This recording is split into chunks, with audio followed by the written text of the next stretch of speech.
Hello, हाय, नमस्ते, आदाब, सत श्री अकाल। की हाल चाल, कैसे हैं आप लोग। मैं कुलदीप भंडारी स्वागत करता हूं आपका वेदांतुस क्लास 9th चैनल पे। एंड आज की इस वीडियो में मैं आप लोगों को बताने वाला हूं, आप लोगों ने बहुत बार ये टर्म सुना होगा, आईक्यू, है ना। तो आईक्यू होता क्या है, कैसे आप अपना आईक्यू इंक्रीज कर सकते हो और कौन कौन से वो फैक्टर्स है जिन पे आपका आईक्यू डिपेंड करता है ना। तो ये सारी चीजें होंगी आज के इस सेशन में। बहुत इंपॉर्टेंट सेशन होने वाला है उन बच्चों के लिए जिन्होंने कभी इस टर्म को सुना ही नहीं है और जिन्होंने सुना है बट इसके बारे में पता नहीं है ना।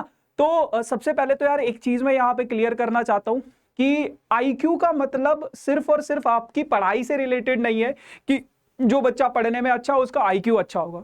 ऐसा बिल्कुल नहीं है। बहुत सारे लोगों का ये गलत परसेप्शन है कि आईक्यू उन्हीं का अच्छा होता है जो पढ़ने में अच्छे होते हैं। ऐसा बिल्कुल नहीं है। आईक्यू एक बहुत अलग चीज है। तो उसके बारे में समझेंगे कि होता क्या है ये और किस तरीके से कौन कौन किससे फैक्टर्स पे ये डिपेंड करता है, वो सारी बातें करेंगे हम आज की इस वीडियो में। लेकिन अगर वीडियो को स्टार्ट करने से पहले कुछ बातें, है ना, आपको बताइए। वीडियो को लाइक कर दो, शेयर कर दो और सब्सक्राइब कर दो इस चैनल को अगर अभी तक नहीं किया आप लोगों ने, क्योंकि सही टाइम पे सही जानकारी तभी मिलेगी भैया जब आप लोग चैनल को सब्सक्राइब करोगे।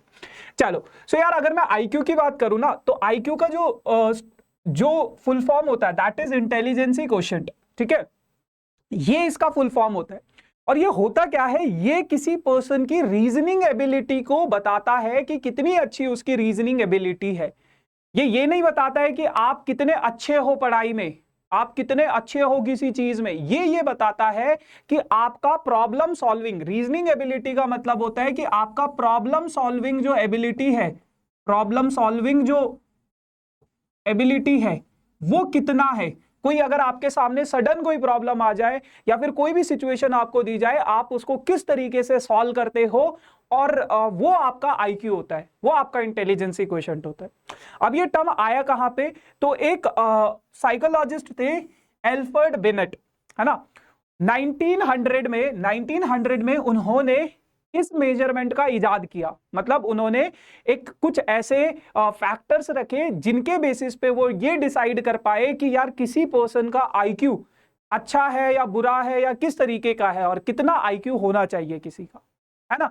तो ये सबसे पहले इसका बैकग्राउंड है कि इंटेलिजेंसी क्वोशिएंट होता क्या है ना।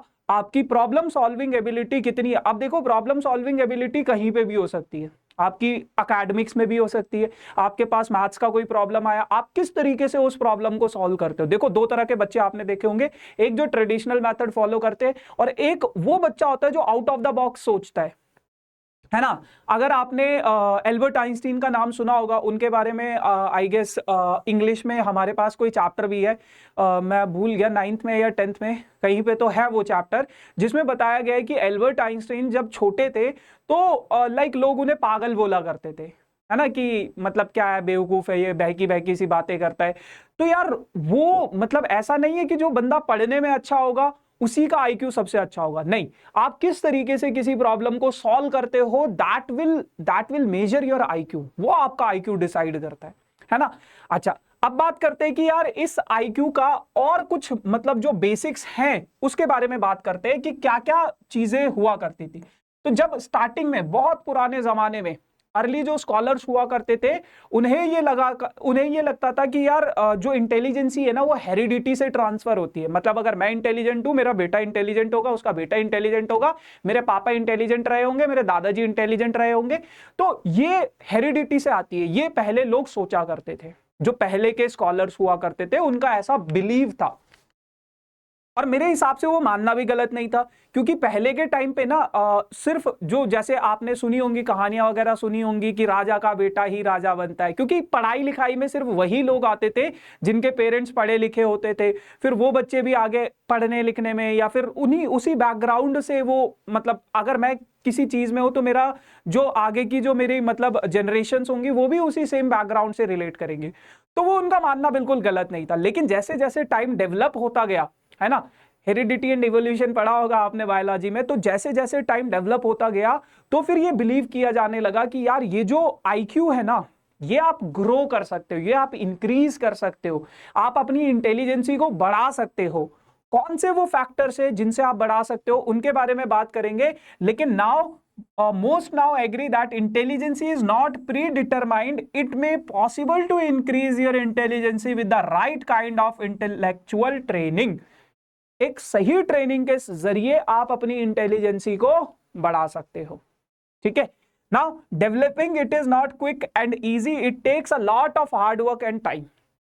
अब ये इतना आसान नहीं होता है अपना इंटेलिजेंसी। देखो आपके पास एक तो होता है कि मतलब आपके पास इतना आपका इंटेलिजेंसी है। अब अगर आप उसको इंक्रीज करना चाहते हो तो आपको अपने कुछ एफर्ट्स देने पड़ेंगे, है ना। कोई चीज अगर आप पाना चाहते हो तो उसके लिए कुछ मेहनत करनी पड़ेगी ना। So it will take a little with time, है ना। थोड़ा टाइम, थोड़ा पेशेंस और थोड़ा सा आपको हार्डवर्क करने की जरूरत होती है, और you can be the intelligent person, है ना। तो आप अपना इंटेलिजेंसी इंक्रीज कर सकते हो। ऐसा नहीं है कि जो बच्चा बेवकूफ है वो हमेशा बेवकूफ रहेगा, वो भी अपनी इंटेलिजेंसी इंक्रीज कर सकता है, but they have to put few efforts, उनको कुछ एफर्ट्स लगाने पड़ेंगे। आप कौन कौन से वो एफर्ट्स है उनके बारे में बात करते हैं। तो यार देखो, सबसे पहले क्या है, सेल्फ स्टडी। अब ये सेल्फ स्टडी क्या है? Do things the hard way, do things the hard way, sometimes it is better to say no to shortcuts and use your brain. देखो, अब दो तरह के बच्चे होते हैं।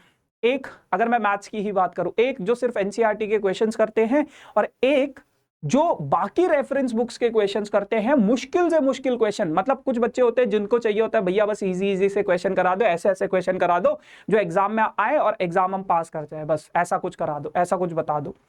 फिर दूसरा बच्चा होता है बेटा जो अपना इस प्रिपरेशन को इंक्रीज करता है ना, और अपना लाइक इंक्रीज करता है इन द सेंस कि वो हार्ड क्वेश्चंस करने में बिलीव करता है।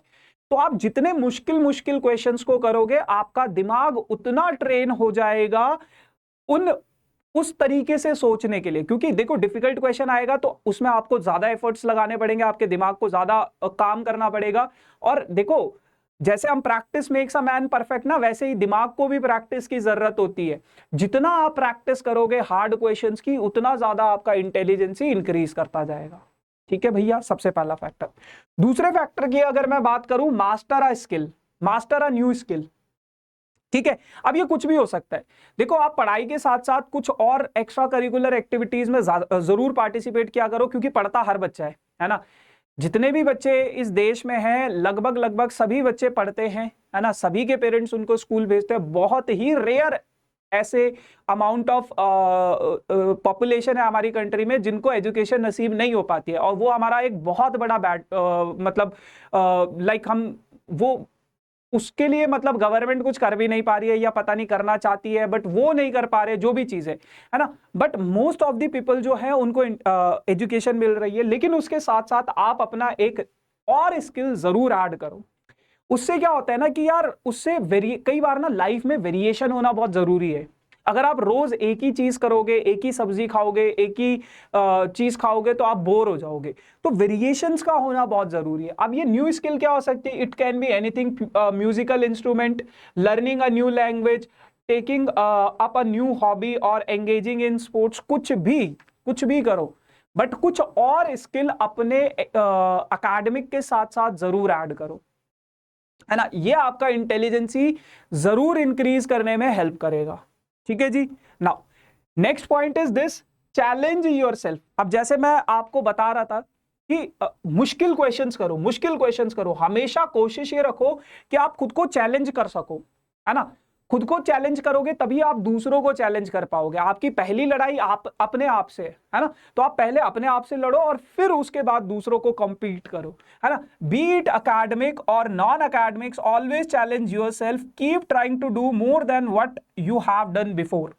इस चीज को हमेशा बिलीव रखना, याद रखना कि यार, अगर आपका आज आपके कल से बेहतर होगा तो आपका आने वाला कल भी डेफिनेटली बेहतर होगा।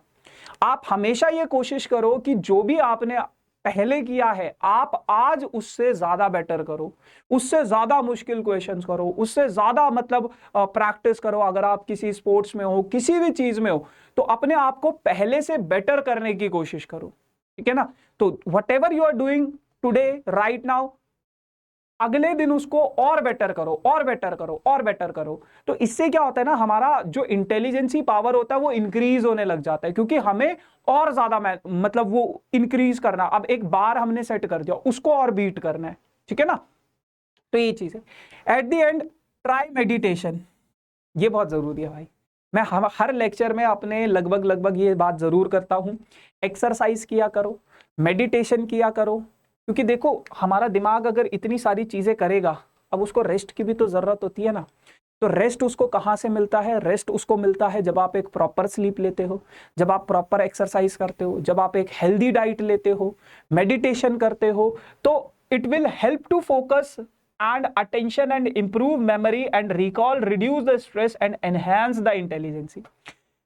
मेडिटेशन एक बहुत बड़ा फैक्टर होता है आपके कंसंट्रेशन पावर को इंक्रीज करने का। जब आप किसी चीज को ध्यान लगा के करते हो तो वो आपको ज्यादा बेटर तरीके से समझ में आती है, और उसके लिए आपको मेडिटेशन जरूर करना चाहिए, है ना। आप टाइम निकालो मॉर्निंग में, इवनिंग में, कभी भी, लेकिन कम से कम 15-20 मिनट आप लोग जरूर एक दिन में मेडिटेशन किया करो। कई लोग तो मैंने देखे 2-2 3-3 घंटे तक बैठे रहते हैं समाधि में, है ना। तो उतना नहीं, बट 15-20 मिनट कोशिश करो कि आप लोग मेडिटेशन जरूर करो, एक्सरसाइज जरूर करो, आधा घंटा एक्सरसाइज जरूर करो, हेल्दी डाइट लो, है ना। तो ये सारे के सारे फैक्टर्स मतलब बहुत इंपॉर्टेंट होते हैं, है ना, क्योंकि हमारी बॉडी एक तरह से कनेक्टेड है। जो आप खाओगे वो आपके दिमाग में भी उसका इफेक्ट पड़ेगा, है ना। आप उल्ट सुल्ट खाओगे, दिमाग में उल्ट सुल्ट फर्क पड़ेगा। आप अच्छी चीजें खाओगे तो दिमाग उतना अच्छे तरीके से परफॉर्म करेगा। तो ये सारे के सारे फैक्टर्स डिपेंड करते हैं हमारी इंटेलिजेंसी के साथ। ठीक है बच्चा। So yes guys, this is all about for this session. I hope आप लोगों को वीडियो अच्छा लगा होगा, और वीडियो अच्छा लगा तो मेक श्योर कि आप लोग वीडियो को लाइक जरूर करना, दोस्तों के साथ शेयर करना, एंड जो भी बच्चा नया है इस चैनल पे, चैनल को सब्सक्राइब जरूर करना। बाकी यार ये मेरा इंस्टाग्राम है, फॉलो वॉलो करना हो कर लेना। ये वेदांतु का ऑफिशियल टेलीग्राम ग्रुप है जिसका लिंक डिस्क्रिप्शन में है। इस ग्रुप को जरूर ज्वाइन करना, क्योंकि सेशन रिलेटेड जितने भी नोट्स होते हैं, अपडेट्स होते हैं, वो हम यहाँ पे डाल देते हैं। तो ये ग्रुप जरूर ज्वाइन कर लेना, ठीक है, लिंक डिस्क्रिप्शन में। मेक श्योर गाइस, बाकी इस चैनल को सब्सक्राइब करना ना भूले, नोटिफिकेशन बेल ऑन कर दे, तभी आपको सही टाइम पे सही जानकारी मिलेगी। अब हम मिलेंगे किसी नए सेशन में नई कहानी के साथ, तब तक के लिए tata bye bye, thank you so much.